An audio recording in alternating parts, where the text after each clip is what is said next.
अस्सलामुअलैकुम नाज़रीन, कैसे उम्मीद करता हूँ खैरियत से होंगे। मैं हूँ आपका मेजबान उसामा अहमद और आप देख रहे हैं फैज़ान असनान करीमन यूट्यूब चैनल। फैज़ान असनान की वीडियो के साथ जुड़े रहने के लिए हमारे चैनल को सब्सक्राइब करें, बेल आइकन को दबाएं ताकि हर नई आने वाली वीडियो आप तक आसानी पहुंच सके। नाज़रीन, कोरोना वायरस की वजह से मुल्क भर में लॉकडाउन चल रहा है, हर शख्स परेशान है। कोरोना वायरस से मुतालिक हिफाजती चीजें महंगी की जा रही हैं, डिटॉल और उसके साथ सैनिटाइजर, ग्लव्स और मास्क वगैरह बाजार और मार्केट में मिल नहीं रहे।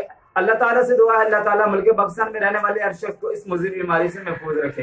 नाजरीन, आज एक ऐसा आसान तरीका आपको बताऊंगा सैनिटाइजर बनाने का, जिससे आप आसानी से घर में सैनिटाइजर बना के खुद और अपने बच्चों को जम से महफूज रख सकेंगे। How make sanitizer at home easily. नाजरीन, सैनिटाइजर बनाने के लिए आपको 4 चीजें दरकार होंगी। नंबर 1, डिटॉल, आम लिक्विड डिटॉल, और इसके साथ साथ एक जम्स इरेजर। इसको इंग्लिश में आल्म बोलते हैं और ये सादा जुबान में इसको फटकरी कहते हैं। इसके सादा छोटे छोटे पीस ले लें। ये इस तरह के छोटे छोटे पीस आपको नजर आ रहे होंगे।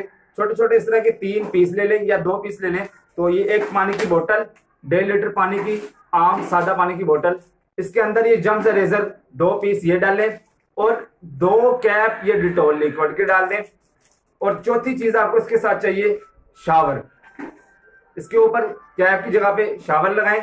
अगर आपके पास शावर नहीं है तो शावर की जगह पे आप कैप, इस कोक की बोतल का कैप भी लगा सकते हैं। इसमें ब्रिक 2 निडल से सुराख कर लें, जिससे आपका ये सैनिटाइजर आसानी से भी यूज हो सकेगा।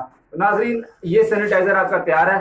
हाथ धोने के बाद इसको हाथों पे लगाएं और आम कपड़े से या टॉवल से खुश्क कर लें। सैनिटाइजर आपका बिल्कुल रेडी है। इसको आप यूज करके जम से खुद भी महफूज रह सकते हैं और अपने बच्चों को भी महफूज रख सकते हैं। उम्मीद करता हूँ आज की वीडियो अच्छी लगी होगी। अपने दोस्तों और अजीजों के बाकी साथ शेयर करना ना भूलिए, ताकि पाकिस्तान में रहने वाला हर शख्स इस मुझे बीमारी से महफूज रह सके।